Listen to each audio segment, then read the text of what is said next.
तो चलिए ब्रेक के बाद एक बार फिर से आपका स्वागत। राजस्थान की सियासत में नागौर के नाम दिन रहा, जहां कांग्रेस को झटका देते हुए बीजेपी में ज्योति मिर्धा शामिल हो गई। कांग्रेस के साथ ही आरएलपी के हनुमान बेनीवाल की सियासत को भी प्रभावित करने वाली घटना बताई जा रही है।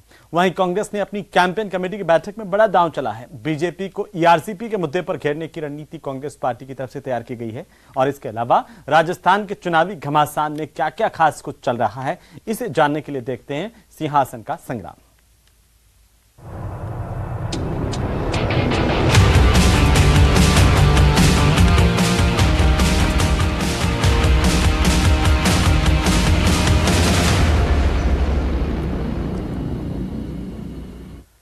तो विधानसभा चुनाव बेहद करीब है और टिकटों का ऐलान होने से पहले कई तरह के पाला बदल की घटनाएं भी हो रही है। जो नेता ताक में बैठे होते हैं समय की, उनके लिए मुफीद समय है। और आज उससे पहले की अगर हम बात करें तो ज्योति मिर्धा ने कांग्रेस को टाटा बाय बाय कर दिया और बीजेपी ज्वाइन कर ली। ज्योति के अलावा रिटायर्ड आईपीएस सवाई सिंह चौधरी ने भी भारतीय जनता पार्टी का दामन थाम लिया। सवाई सिंह खींवसर से कांग्रेस के टिकट पर चुनाव लड़ चुके हैं। रिपोर्ट देखिए। चुनावी समर से पहले फिर बढ़ा बीजेपी का परिवार। ज्योति मिर्धा हुई बीजेपी की नाव में सवार। लोकसभा चुनाव से पहले बीजेपी की बड़ी मुश्किल हुई दूर। नागौर लोकसभा सीट से बनाई जा सकती हैं उम्मीदवार। नागौर की सियासत को साधने की कोशिश होगी कामयाब। विधानसभा चुनाव से पहले नेताओं के दल बदलने का सिलसिला बदस्तूर जारी है। सोमवार को नागौर से पूर्व कांग्रेस सांसद ज्योति मिर्धा बीजेपी में शामिल हो गई। दिल्ली बीजेपी मुख्यालय में ज्योति मिर्धा ने बीजेपी का दामन थामा और कांग्रेस पर जमकर निशाना साधा। कि महिला अत्याचार यूनिवर्सली एक बुरा मुद्दा है, चाहे राजस्थान हो चाहे कहीं पर भी हो। मैं उसके बिल्कुल खिलाफ हूँ और हर एक इंसान को उसके खिलाफ होना चाहिए। राजस्थान की सरकार से मैं अभी भी यही निवेदन करूंगी कि अगर महिला अत्याचार का कोई भी मुद्दा उनके सामने आता है तो उसके ऊपर कड़ी से कड़ी कार्रवाई और इमीडिएट एक्शन होना चाहिए, ताकि ये जो एक आम धारणा बनी है लोगों को, जो आज डर किसी फीलिंग आती है राजस्थान में, चाहे वो मतलब जो हमारे विधायक हैं, कुछ लोगों ने तो उन लोगों ने भी ऐसी अपने कंसर्न्स वॉइस करे थे। तो मुझे लगता है कि एक सीरियस मैटर है और इसके ऊपर उनको एक्शन करना चाहिए।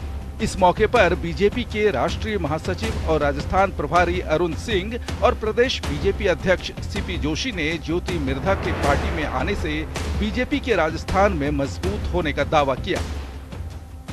ज्योति मिर्धा जी ज्वाइन किए हैं, बहुत ही लोकप्रिय नेता है कांग्रेस को छोड़ करके। इससे पहले कि पूर्व केंद्रीय मंत्री सुभाष महिरिया जी भारतीय जनता पार्टी को ज्वाइन किए।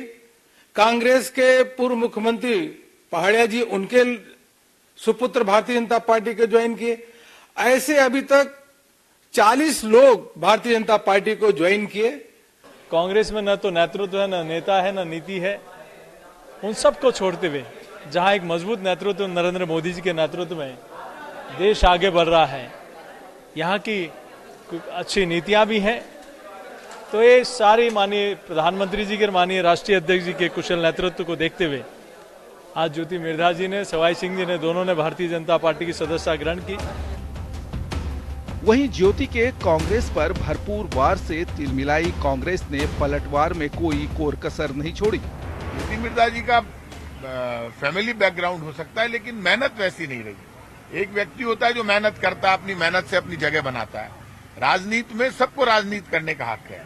अलग अलग पॉलिटिकल पार्टी में लोग इंडिपेंडेंट चुनाव भी लड़ते हैं, अलग अलग पॉलिटिकल पार्टी भी बनाते हैं, खुद की पार्टी भी बनाते हैं। सबको अपनी बात कहने का, किसी भी पार्टी में जाने का हक है। लेकिन राजस्थान जानता है कि वो लोग जिनकी जमीन पर पहचान है, जनता में पहचान है, जिनको यूथ पसंद करे या राजस्थान पसंद करे, या लोग जो लड़ते हो, आंदोलन करते हो, जिन्होंने सड़कों पे अपना खून पसीना बहाया हो, ऐसे लोग कोई पार्टी छोड़कर जाए जिनका नाम हो, तब तो कोई मतलब भी है। ज्योति मिर्धा जी पिछले 4.5 साल से कांग्रेस के किसी कार्यक्रम में नहीं देखी जा रही थी। तो अब स्वाभाविक है कि उनका मन कोई आज नहीं बदला है, उनका मन काफी दिनों से बदला हुआ था। 3 साल से तो मैं अध्यक्ष हूं, कभी भी किसी भी कांग्रेस के कार्यक्रम में ज्योति मिर्धा जी नहीं आई। इसलिए उन्होंने ज्वाइन किया है तो वो उनको मुबारक हो, हमें कोई तकलीफ नहीं है। अभी जिस तरह से आपने बात उठाई ज्योति मिर्धा जी की, अध्यक्ष जी ने ठीक कहा कि वो 4 साल से सक्रिय ही नहीं है, लेकिन मैं एक बात कहना चाहूंगा कि ज्योति मिर्धा जी, आप डूबते हुए जहाज में सवार हो गए हो। ये भारतीय जनता पार्टी जो पूरे देश में केरोसिन छिड़क रही है, जाति और धर्म के लोगों को लड़ाने का काम कर रही है, और ये जो अधिकारी गए हैं, जो रिटायर अधिकारी, उनके बारे में भी मैं कहना चाहूंगा कि एक तो वो ईडी और इनकम टैक्स का डर है, दूसरा वो गैर राजनीतिक लोग हैं। आपको बताते चले कि बीजेपी ने ज्योति मिर्धा को पार्टी में लेकर नागौर के सियासी समीकरण को साधने की कोशिश की है। मिर्धा परिवार का अब भी नागौर की सियासत पर खासा प्रभाव है। कांग्रेस के दिग्गज नेता रहे नाथूराम मिर्धा की पोती हैं ज्योति मिर्धा। पहले नाथूराम मिर्धा के बेटे भानु प्रकाश मिर्धा भी बीजेपी की टिकट पर नागौर से सांसद रह चुके हैं। भानु प्रकाश मिर्धा ने नाथूराम मिर्धा के देहांत के बाद हुए उपचुनाव में दिग्गज नेता रामनिवास मिर्धा को हराया था, लेकिन बाद में वे सियासत से दूर हो गए। ज्योति मिर्धा 2009 में नागौर सीट से सांसद रही, लेकिन 2014 और 2019 में वो लोकसभा चुनाव हार गई थी। जाहिर है ज्योति के बीजेपी में शामिल होने से बीजेपी को नागौर सीट पर मजबूत उम्मीदवार मिल गया है। बीजेपी उन्हें नागौर लोकसभा सीट से चुनाव में उतार सकती है। पिछले लोकसभा चुनाव में ज्योति मिर्धा कांग्रेस से लोकसभा उम्मीदवार थी। वे एनडीए के उम्मीदवार हनुमान बेनीवाल से हार गई थी। हनुमान बेनीवाल बीजेपी के साथ गठबंधन करके चुनाव लड़े थे। अब जब उनका बीजेपी से गठबंधन टूट चुका है तो बीजेपी को नागौर से मजबूत चेहरे की तलाश थी। जाहिर है ज्योति मिर्धा के बीजेपी में शामिल होने से अब कांग्रेस और बीजेपी के सियासी समीकरण बदल गए हैं।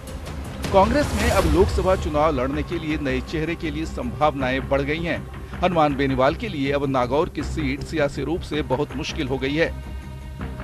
Bureau report, news 18 Rajasthan.